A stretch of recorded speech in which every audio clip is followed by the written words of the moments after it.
चलिए आज शुरू करते हैं 9th क्लास का इकोनॉमिक्स का फर्स्ट लेसन पालमपुर गांव की कहानी।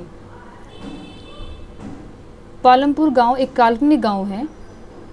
इस लेसन में पालमपुर गांव के विषय में हम जानेंगे, लेकिन वो गांव वास्तविक रूप से कहीं नहीं है, उसकी हमने सिर्फ कल्पना करी है।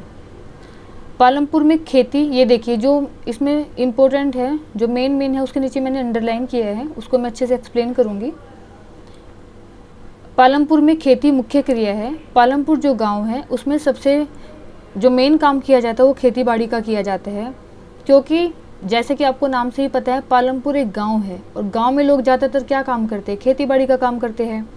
तो पालमपुर में खेती मुख्य क्रिया है, जबकि अन्य कई क्रियाएँ जैसे लघु स्तरीय विनिर्माण, डेयरी और परिवहन आदि सीमित स्तर पर की जाती है।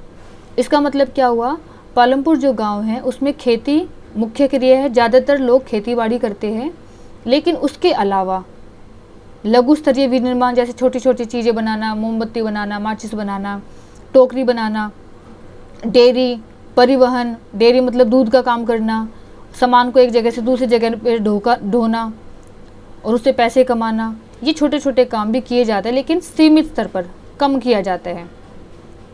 उसके बाद हमारा आता है पालमपुर गाँव के विषय में जानेंगे अब हम। पालमपुर गांव क्या है? पालमपुर गांव आसपास के गांव और कस्बों से भली भांति जुड़ा हुआ है। मतलब ऐसा नहीं है कि पालमपुर गांव अलग थलग कोई गांव है या उसके आसपास कोई गांव नहीं है। जो पालमपुर गांव है वो अपने आसपास के गांव और कस्बों से जुड़ा हुआ है। एक बड़ा गांव रायगंज, जो रायगंज है काफ़ी बड़ा गाँव है और ये पालमपुर से 3 किलोमीटर की दूरी पर स्थित है। तो कई बार इसमें एक नंबर का क्वेश्चन आ जाता है कि पालमपुर जो गाँव है उसके वो कौन से गांव से जुड़ा है, और या फिर 3 किलोमीटर की दूरी पर जो पालमपुर के पास गांव स्थित है उसका नाम बताइए। तो इसका आंसर आएगा रायगंज। दोबारा बता देती हूँ, पालमपुर के पास एक गांव है रायगंज, काफ़ी बड़ा गांव है और ये पालमपुर से 3 किलोमीटर की दूरी पर स्थित है। पालमपुर गाँव में क्या है, किसी भी एक जाति के लोग नहीं रहते, विभिन्न जातियों के लोग रहते हैं। कम से कम 450 परिवार रहते हैं और इस गांव में विभिन्न जातियों के लगभग 450 परिवार रहते हैं। गांव में अधिकांश भूमि के स्वामी उच्च जाति के, गांव में मतलब ज़्यादातर जो लोग जिनके पास भूमि है, जो भूमि के मालिक हैं, वो उच्च जाति के हैं। लगभग 80 परिवार हैं। अब देखिए, क्योंकि उनके पास भूमि है, भूमि के मालिक है, उच्च जाति के भी है, तो उनके मकान कैसे होंगे? बड़े और पक्के, ईंट और सीमेंट के बने हुए। और इसके उल्टा जो अनुसूचित जाति है उनके लोगों की संख्या गांव की कुल जनसंख्या का 1/3 है। अगर गांव में 3 लोग हैं तो 3 में से 1 लोग अनुसूचित जाति का है। इसका मतलब क्या हुआ कि इनकी संख्या कम है, ऊपर से इनके पास भूमि भी कम है, भूमि है ही नहीं और है तो बहुत कम मात्रा में है, क्योंकि ज़्यादातर भूमि उच्च जाति के लोगों के पास है। इनके पास कम भूमि होने की वजह से इनके जो मकान हैं वो कैसे होंगे? छोटे होंगे, मिट्टी के बने हैं, फूस के बने हैं। ये देखिए, दोबारा बता देती हूँ, पालमपुर गांव में विभिन्न जातियों के लगभग 450 परिवार हैं। इसका मतलब क्या हुआ कि पालमपुर गांव में विभिन्न जातियों के परिवार रहते हैं, कोई एक जाति नहीं रहती वहाँ पे। जो ऊंची जाति के लोग हैं उनके पास भूमि है, भूमि के मालिक है, वो 80 के आसपास है, उनकी संख्या 80 परिवार है। उनके मकान बड़े हैं और पक्के हैं, ईंट और सीमेंट के बने हैं। जबकि जो अनुसूचित जाति है उनके लोगों की जो संख्या है वो गांव की जनसंख्या की 1/3 है। अगर गांव की 3 लोग हैं तो 3 में से 1 व्यक्ति अनुसूचित जाति का माना जाएगा। उनकी संख्या कम है, उनके घर भी छोटे हैं और घर कैसे हैं? उनके मिट्टी और फूस के बने हैं। अब सबसे मेन चीज़ क्या है कि वहाँ पालमपुर गाँव में बिजली है, ये बहुत अच्छी व्यवस्था है वहाँ पर, क्योंकि गाँव में ज़्यादातर क्या होता है, गाँव में बिजली की सबसे बड़ी दिक्कत होती है, लेकिन वहाँ पर बिजली की कोई समस्या नहीं है। उसके बाद पालमपुर जो गांव है उसमें 2 प्राथमिक और 1 हाई स्कूल है। कई बार ऐसे भी क्वेश्चन आ जाता है कि पालमपुर गांव में कितने प्राथमिक विद्यालय और कितने हाई स्कूल है। तो 2 प्राथमिक विद्यालय मतलब 2 छोटे स्कूल हैं और 1 बड़ा स्कूल है, 1 हाई स्कूल है। गांव में एक राजकीय प्राथमिक स्वास्थ्य केंद्र, अगर किसी को कोई दुर्घटना हो जाए, कोई चोट लग जाए तो एक प्राथमिक स्वास्थ्य केंद्र भी है, और एक निजी औषधालय, प्राइवेट हॉस्पिटल या क्लिनिक जैसे वो भी है, जहाँ रोगियों का उपचार किया जाता है। जो ये हमने पालमपुर गांव के पहले खेती बाड़ी के विषय में पढ़ा, खेती कितने लोग करते हैं, फिर हमने जातियों के विषय में पढ़ा, उच्च जाति के लोग का रहन सहन कैसा है, उनके जो घर है उसकी व्यवस्था किस प्रकार से की गई है, अनुसूचित जाति के बारे में पढ़ा। फिर हमने शिक्षा व्यवस्था के बारे में भी देखा कि वहाँ पर 2 प्राथमिक विद्यालय है और 1 हाई स्कूल है। उसके बाद हमने क्या देखा कि चिकित्सीय क्षेत्र में वहाँ पे क्या है, 2 प्राथमिक स्वास्थ्य केंद्र भी है और 1 निजी औषधालय भी है जहाँ पे रोगियों का इलाज किया जाता है। फिर आता है, ये तो अभी हमने इसमें उत्पादन क्रियाओं में कौन सा पढ़ा था, कृषि क्रियाएं, खेती बाड़ी। उसके अलावा अन्य उत्पादन गतिविधियों में क्या होगा, अन्य उत्पादन गतिविधियों में जिन्हें गैर कृषि क्रियाएं कहा जाता है, मतलब जो खेती के अलावा जो काम होता है जो पालमपुर गाँव में किया जाता है, उसमें क्या क्या शामिल है, लघु विनिर्माण, परिवहन, छोटे छोटे दुकानदार है जैसे सामान को एक जगह से दूसरी जगह पर ढोने का काम जो करते हैं वो लोग हैं, छोटी छोटी चीज़ों को बनाने वाले उद्योग हैं, इस तरीके का काम भी वहाँ पर किया जाता है। फिर आता है हमारा उत्पादन का संगठन। उत्पादन का मतलब क्या होता है, उत्पादन का मतलब है किसी वस्तु को पैदा करना। उत्पादन का उद्देश्य ऐसी वस्तुओं और सेवाएं उत्पादित करना है जिन्हें हमें आवश्यकता, बनाना जिनकी हमें आवश्यकता है। जैसे एक फैक्ट्री में हमने किसान से गेहूं खरीदकर उस फैक्ट्री में बिस्किट बनाया, तो वो गेहूं से जो बिस्किट बना वो क्या हुआ, वो उसका उत्पादन कार्य हुआ। उत्पादन बोलेंगे कि हमने उत्पादन किया, किसका उत्पादन किया, बिस्किट का। तो कोई भी जब उत्पादन किया जाता है तो उसके लिए सबसे 4 चीज़ें इंपॉर्टेंट होती है। सबसे पहली आवश्यकता क्या होती है, भूमि।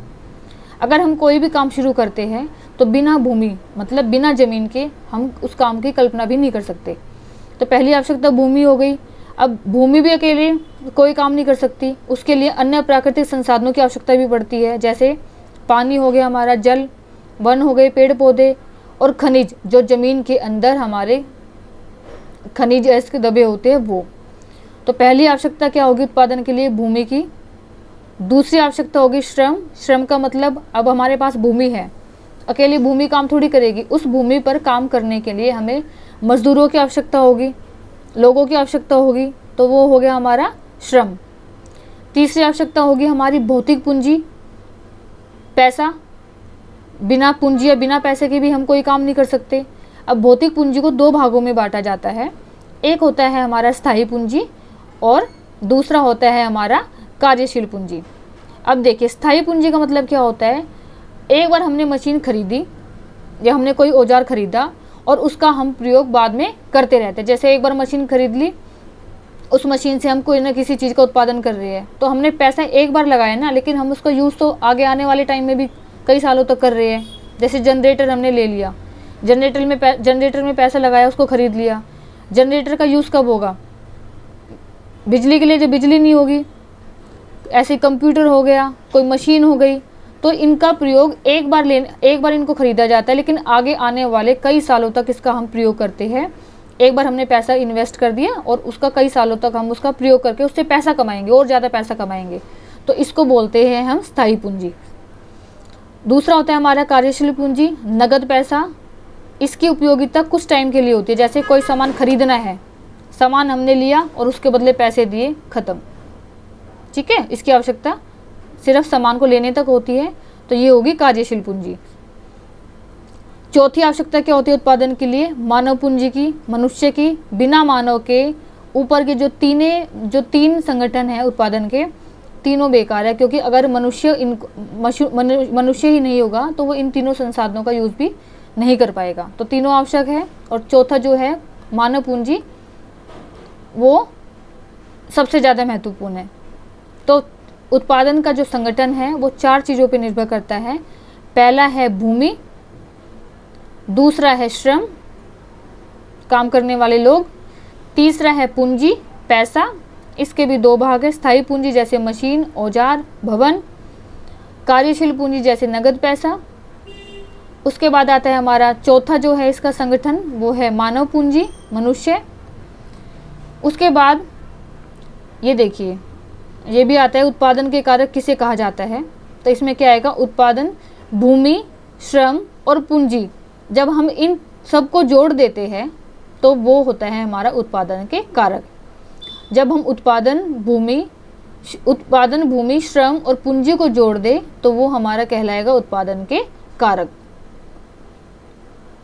इसके बाद आता है पालमपुर गांव में खेती के बारे में हम जानेंगे।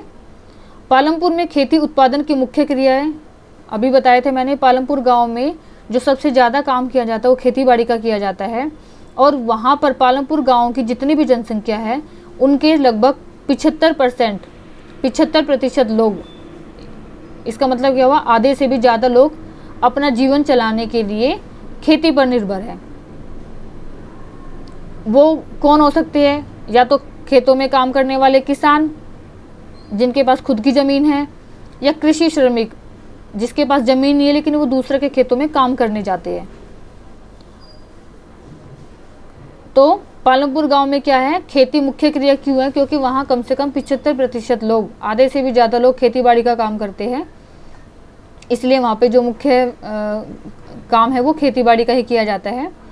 ये देखिए, ये भी इम्पोर्टेंट है, कई बार पूछ लेते हैं एग्जाम में, भूमि मापने की मानक इकाई क्या होती है? तो भूमि मापने की मानक इकाई हेक्टेयर है।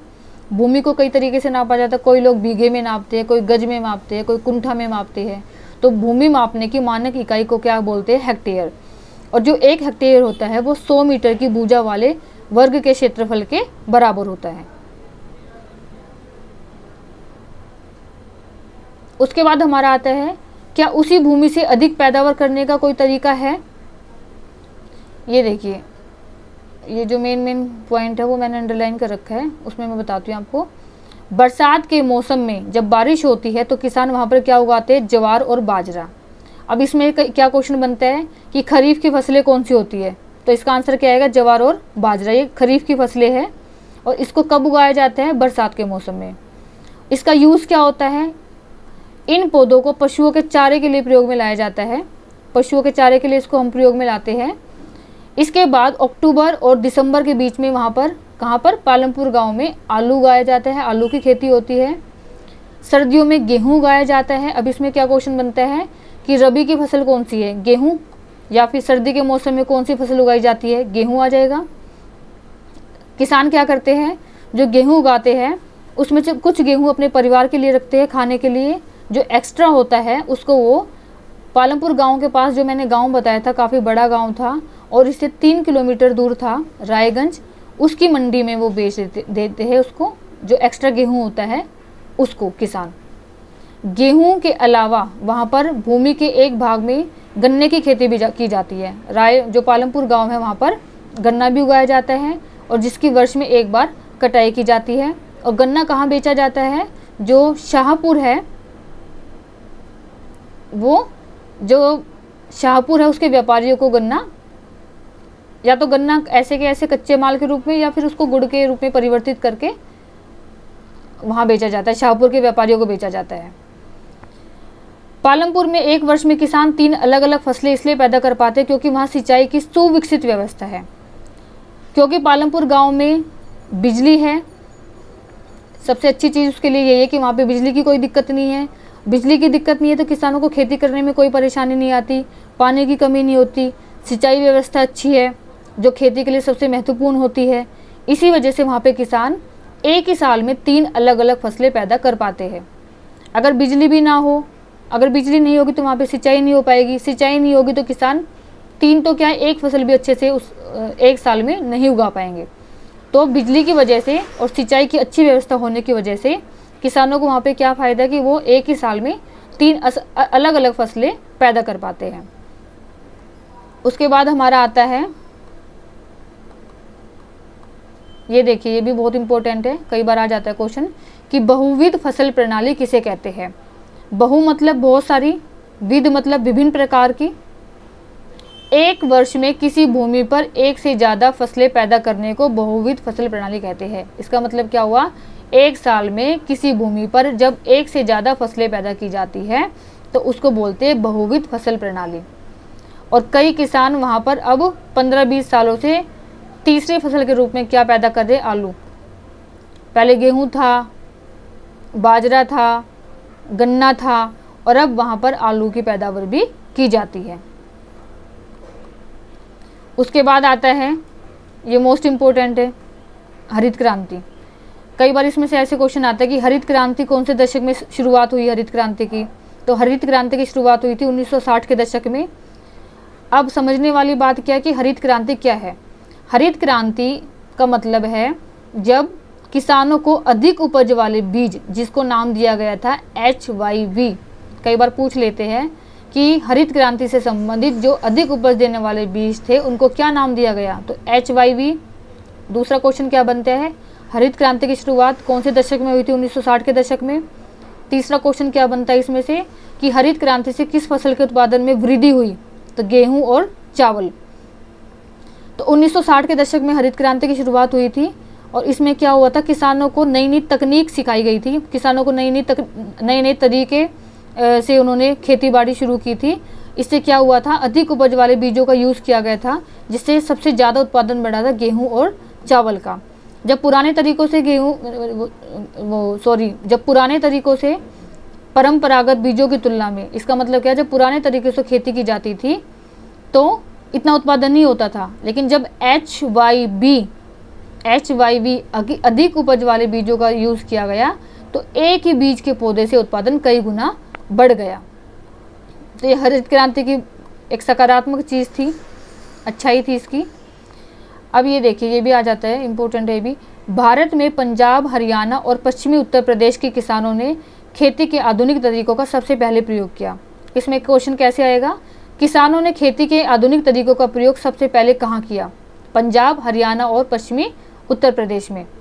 और हरित क्रांति से क्या फ़र्क पड़ा, जब पहले पुराने तरीके से खेती की जाती थी तो क्या होता था, 1300 किलोग्राम प्रति हेक्टेयर उपज होती थी, लेकिन जब HYV इन बीजों का प्रयोग किया गया तो देखिए कितना बढ़ गया, 1300 से कितना हो गया, 3200 किलोग्राम प्रति हेक्टेयर तक उपज बढ़ गई। और गेहूं का उत्पादन इसमें पहले के मुकाबले काफ़ी बढ़ गया। अब जैसे हर चीज़ की कुछ अच्छाई होती है, कुछ बुराई होती है, तो हरित क्रांति से फ़ायदा खूब हुआ, उसके साथ साथ कुछ नुकसान भी हुआ। अब नुकसान क्या हुआ ये देखिए, अनेक क्षेत्रों में हरित क्रांति के कारण उर्वरकों के अधिक प्रयोग से, क्योंकि उसमें उर्वरकों का अधिक प्रयोग किया जाता है, तो मिट्टी की जो उपजाऊ क्षमता थी, मिट्टी की जो उपजाऊ क्षमता थी वो कम हो गई, और जो ज़मीन के अंदर का जो पानी होता है वो कम हो गया। इसको बोलते हैं भौम जल स्तर। तो क्या हुआ, हरित क्रांति के कारण उर्वरकों के अधिक प्रयोग से मिट्टी की उर्वरता, मतलब उसकी उपजाऊ क्षमता कम हो गई, और उसके अतिरिक्त नलकूपों से सिंचाई के कारण भूमि जल के सतत प्रयोग से भौम जल स्तर, भूमि का जो नीचे पानी होता है उसका लेवल जो था वो भी काफ़ी कम हो गया। तो एक बार शॉर्ट में बता देती हूँ, पालमपुर गांव के विषय में इस लेसन में बताया गया है हमें। पालमपुर गांव क्या है, पालमपुर गांव एक ऐसा गांव है जो आसपास के कई गांवों से जुड़ा हुआ है। रायगंज जो है एक बहुत बड़ा गांव है और ये भी पालमपुर गांव के पास में ही है, 3 किलोमीटर की दूरी पर स्थित है। पालमपुर गांव में कई प्रकार की क्रिया की जाती है, लेकिन सबसे ज़्यादा खेतीबाड़ी की जाती है। पालमपुर गांव में विभिन्न जातियों के लोग हैं, उच्च जाति के भी है, अनुसूचित जाति के भी है।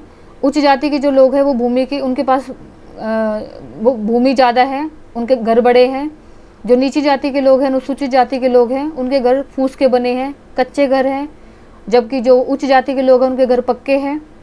उसके बाद हमने पढ़ा कि इसमें पालमपुर गांव में खेती के अलावा कई गैर कृषि क्रियाएं भी होती है, जैसे छोटे छोटे दुकानदार हैं, वहाँ पर भी निर्माण उद्योग है, डेयरी का काम होता है, परिवहन का काम होता है। उसके बाद हमने क्या देखा कि पालमपुर गांव में कम से कम 75% लोग खेतीबाड़ी में लगे हैं, और जो भूमि मापने की इकाई है उसको हेक्टेयर कहा जाता है। 1 हेक्टेयर 100 मीटर की भुजा वाले वर्ग के क्षेत्रफल के बराबर होता है। ये देखिए, भूमि मापने की जो मानक इकाई है वो हेक्टेयर है, और 1 हेक्टेयर 100 मीटर की भुजा वाले वर्ग के क्षेत्रफल के बराबर होता है। फिर हमने पढ़ा कि वहाँ पर किस तरीके की फसल उगाई जाती थी। बरसात में खरीफ की फसल होती थी, खरीफ की फसल होती है ज्वार बाजरा। सर्दियों में होती थी गेहूं की फसल, ये रबी की फसल होती है। इनके बीच का जो टाइम होता है अक्टूबर से दिसंबर, आलू उगाया जाता था। आलू के अलावा वहाँ पे गन्ने की खेती भी की जाती थी, और गन्ना कहाँ बेचा जाता था, शाहपुर जो है वहाँ व्यापारियों को दिया जाता था। और जो गेहूं है वो जो पालमपुर गांव के पास रायगंज गांव था उसकी मंडी में बेचा जाता था। उसके बाद हमने देखा पालमपुर गांव में बिजली की कोई दिक्कत नहीं थी, इसी वजह से वहाँ पे सिंचाई जो थी वो अच्छी व्यवस्था थी उसकी, और इसी कारण किसान एक ही साल में 3 अलग अलग फसलें उगा पाते थे वहाँ पर। उसके बाद हमने देखा कि जो बहुविध फसल प्रणाली है उसके बारे में जाना। बहुविध फसल प्रणाली का मतलब क्या है, एक साल में जब किसी भूमि पर एक से ज़्यादा फसल पैदा की जाती है तो उसको बहुविध फसल प्रणाली कहा जाता है। पहले गेहूँ उगाया जाता था पालमपुर में, ये देखिए इसमें इस फोटो में गेहूँ, बाजरा, गन्ना, लेकिन 15-20 सालों से आलू भी उगाने लगे वहाँ के किसान। फिर हमने हरित क्रांति के बारे में जाना। हरित क्रांति क्या है, ये 1960 के दशक में आई थी और इसके अंतर्गत अधिक उपज वाले बीजों का प्रयोग किया था, खेती में नई नई तकनीकों को अपनाया था किसानों ने। इसका फ़ायदा क्या हुआ था, जो उपज थी, जो पैदावार थी, उत्पादन था जो, वो बहुत बढ़ गया था। गेहूं और चावल में सबसे ज़्यादा बढ़ोतरी हुई थी हरित क्रांति के द्वारा। फिर हमने देखा कि हरित क्रांति का जो सबसे पहले प्रयोग किया था वो पंजाब, हरियाणा और पश्चिमी उत्तर प्रदेश ने किया था। इसका फ़ायदा क्या हुआ, जब पुराने तरीक़ों से खेती की जाती थी तो जो उपज थी वो कितनी थी, 1300 किलोग्राम प्रति हेक्टेयर थी। लेकिन जब HYB हरित क्रांति के बाद जब HYB बीजों से खेती की गई तो ये जो बढ़ गया उत्पादन, ये कितना हो गया, 3200 किलोग्राम प्रति हेक्टेयर। गेहूं का उत्पादन काफ़ी बढ़ गया था। फिर हमने देखा कि हरित क्रांति से जहाँ फ़ायदा हुआ वहाँ कुछ नुकसान भी हुआ, क्योंकि हरित क्रांति में उर्वरकों का प्रयोग अधिक किया जाता है तो मिट्टी की जो उपजाऊ क्षमता थी वो काफ़ी कम हो गई। दूसरा, जो पानी का स्तर था, भूमि के नीचे जो पानी का स्तर होता है, भौम जल स्तर, वो भी काफ़ी कम हो गया। इस वीडियो में हम यहीं तक करेंगे। इस जो अध्याय का आगे का पार्ट है वो हम सेकंड वीडियो में करेंगे, इसके पार्ट 2 में। चैनल को सब्सक्राइब करिए जिससे आगे जो भी मैं वीडियो बनाऊं उसका नोटिफिकेशन आप तक आ जाए।